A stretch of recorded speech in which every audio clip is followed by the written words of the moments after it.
Les podcasts du Figaro.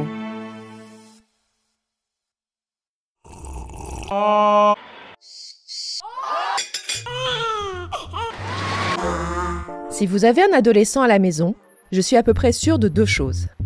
1, il a TikTok installé sur son téléphone. Et 2, il passe beaucoup de temps sur cette application. La vitesse à laquelle TikTok a conquis les Français est stupéfiante. L'application a été lancée dans une certaine indifférence en 2018. 4 ans plus tard, elle compte plus de 20 millions d'utilisateurs dans notre pays, soit une audience similaire à celle du site du Figaro. Il faut remonter au temps de Facebook pour retrouver une performance aussi décoiffante. Et la France n'est pas la seule à avoir succombé. Aux États-Unis, TikTok a plus de 100 millions d'utilisateurs, dont les 3/4 des adolescents.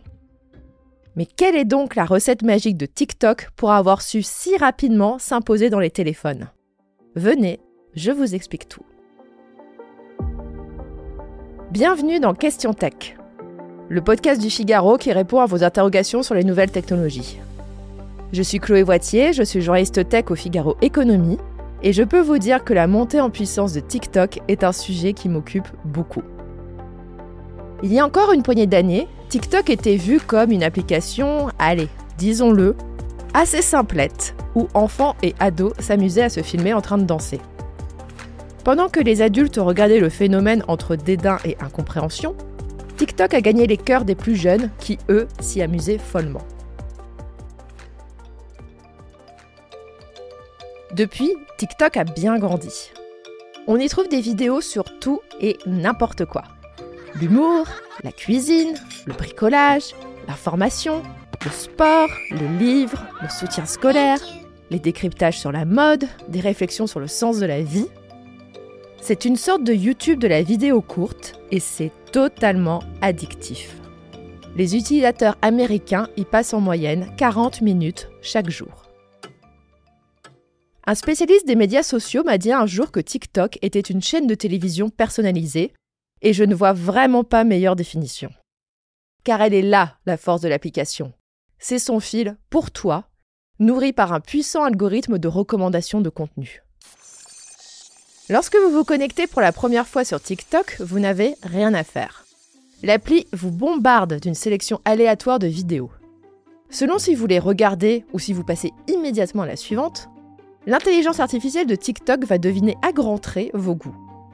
Et plus vous passez du temps sur l'appli, plus cette sélection va s'affiner. Et le plus stupéfiant, c'est que cela peut aller vraiment très vite. En moins de 30 minutes, TikTok peut vous concocter un flux vidéo totalement personnalisé. L'autre force de TikTok, c'est la facilité avec laquelle des créateurs de contenu peuvent émerger. Sur YouTube, Instagram ou Twitch, il est très difficile de percer, tant les stars de ces plateformes prennent toute la place. TikTok est lui plus démocratique. Son algorithme pioche dans une base de données beaucoup plus large de créateurs, et même un utilisateur avec peu d'abonnés peut soudainement se retrouver avec des millions de visionnages. Cela explique pourquoi toute une nouvelle génération de créateurs a investi TikTok. Dernier élément du succès de TikTok, sa maison mère, le chinois ByteDance, dépense sans compter pour faire connaître son application. Chaque année, ce groupe investit des milliards d'euros en publicité, et notamment sur les réseaux sociaux concurrents comme Snapchat. TikTok est aussi devenu le sponsor de grands événements comme le Festival de Cannes, l'Euro de football ou l'Eurovision, et est devenu le partenaire d'établissements culturels comme le Château de Versailles. C'est en combinant force de frappe financière et excellents produits technologiques que TikTok a séduit à grande vitesse les Européens et les Américains. Mais cette success story a une part d'ombre. Les origines chinoises de TikTok alimentent bien des craintes sur les visées réelles de l'application. TikTok veut-il nous amuser ou bien veut-il nous espionner ? Mais je vous parlerai de tout ça dans un autre épisode.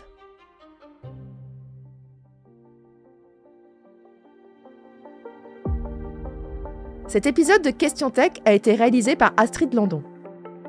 S'il vous a plu, partagez-le autour de vous et abonnez-vous à Question Tech pour ne pas rater nos prochaines publications.